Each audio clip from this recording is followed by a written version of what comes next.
పెట్టిండ్రంటే అసలు ఎలక్షన్ని పరోక్ష ఎన్నికల ప్రక్రియను ప్రహసనంగా మార్చారు బీఆర్ఎస్ నాయకులు.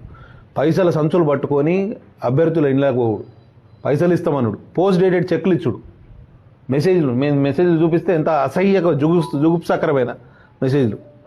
మీరు ఒకవేళ మాకు ఓటు వేయకపోతే మీ భార్యని ఇచ్చేస్తాం, భర్తని ఇచ్చేస్తాం, లేకపోతే పిల్లల్ని ఇచ్చేస్తాం, ఇటువంటి చిల్లర మెసేజ్లు. అట్లా అన్ని రకాలుగా సామధాన భేద దండోపాయాలన్నింటిని ఉపయోగించి ఇవాళ వాళ్ళు కుట్రలు కుతంత్రాలు పన్నినా కూడా మేము అవన్నిటిని జయించి ఇవాళ ఒక బీఆర్ఎస్ ఏతర వారికి కాకుండా మేము చేయగలిగినాం. దాంట్లో మేము చాలా సక్సెస్ఫుల్ అయినాం. కాంగ్రెసు బీజేపీ లోపాయకారి అని కొంతమంది నాయకులు అవాకులు చెవాకులు పేరుతారు. లోపాయకారి కాదు, ఇక్కడ అండర్స్టాండింగ్లో పోయినాం. ఎందుకు అని అంటే ఒక లక్ష్యం కోసం. ఇక్కడ ఏమైంది, మేము చాలా సందర్భాల్లో చెప్పినాం, మేము ఎలక్షన్లో కూడా చెప్పినాం. ఎస్, కోనప్ప అంటాడు, వాళ్ళు అంటారు, వీళ్ళు అంటారు అని కాదు, మేము కూడా ఎన్నికలప్పుడు చెప్పినాం.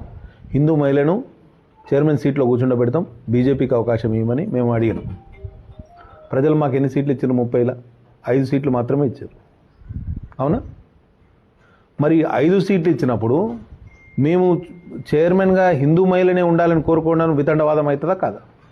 మా వాదనను ప్రజలు యాక్సెప్ట్ చేస్తే మాకు 13, 14 వాళ్ళకి ఇచ్చినట్టు మాకు సీట్లు ఇస్తే మేము హిందూ మహిళను కూర్చోబెట్టడానికి అవకాశం ఉంటుంది. హిందూ మహిళకు వాదనను ప్రజలే అంగీకరించలేరు. ఒక రకంగా చూడాలంటే ఇవాళ గతంలో 8 మంది మైనారిటీలు కౌన్సిల్లో ఉంటే ఈసారి 10 మంది మైనారిటీలు కౌన్సిల్లో ఉన్నారు. ప్రజలు ఆ రకంగా తీర్పునిస్తే, ప్రజల తీర్పును విరుద్ధంగా ప్రజాప్రతినిధులు మేము వ్యవహరిస్తే, ప్రజల సెంటిమెంట్కు వ్యతిరేకంగా వ్యవహరిస్తే మాకు భవిష్యత్తే ఉండదు.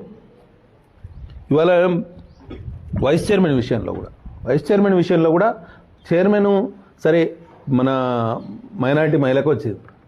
వైస్ చైర్మన్ విషయంలో మేము ప్రతిపాదించిన మహిళ కూడా హిందూ మహిళే. 5 సీట్లు వచ్చినాయి కాబట్టి మాకు వైస్ చైర్మన్కి మాత్రమే అవకాశం ఉండే. అది కూడా 15 సీట్లు వచ్చినాయి. టాస్లో వారికి అదృష్టం వరించింది. సరే, డాక్టర్ అనిత గారు కూడా బీజేపీ క్యాండిడేటే, తను కూడా కండువా వేసుకొని కోనప్ప గారి ఇంటికి పోయి ఆశీర్వాదం కూడా తీసుకున్నారు. మాకల్లా అభ్యంతరం ఏం లేదు. ఎవరైతే మాకు కావాల్సింది ఏంటంటే బీఆర్ఎస్ వాళ్ళు చైర్మన్ సీట్లో కూర్చోవద్దు, బీఆర్ఎస్ వాళ్ళు వైస్ చైర్మన్ సీట్లో కూర్చుంటద్దు.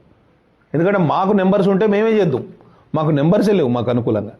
మా మధ్యలో ఏమైంది, మా అవసరం పడ్డది కాబట్టి మేము డెసిషన్ మేకింగ్లో ఎవరిని కూర్చోబెట్టాలి, మేము తప్పుకుంటే బీఆర్ఎస్ క్యాండిడేట్ చైర్మన్ అవుతాడు, మేము తప్పుకుంటే బీఆర్ఎస్ క్యాండిడేట్ వైస్ చైర్మన్ అవుతాడు. అందుకని మేము తప్పుకోలేదు.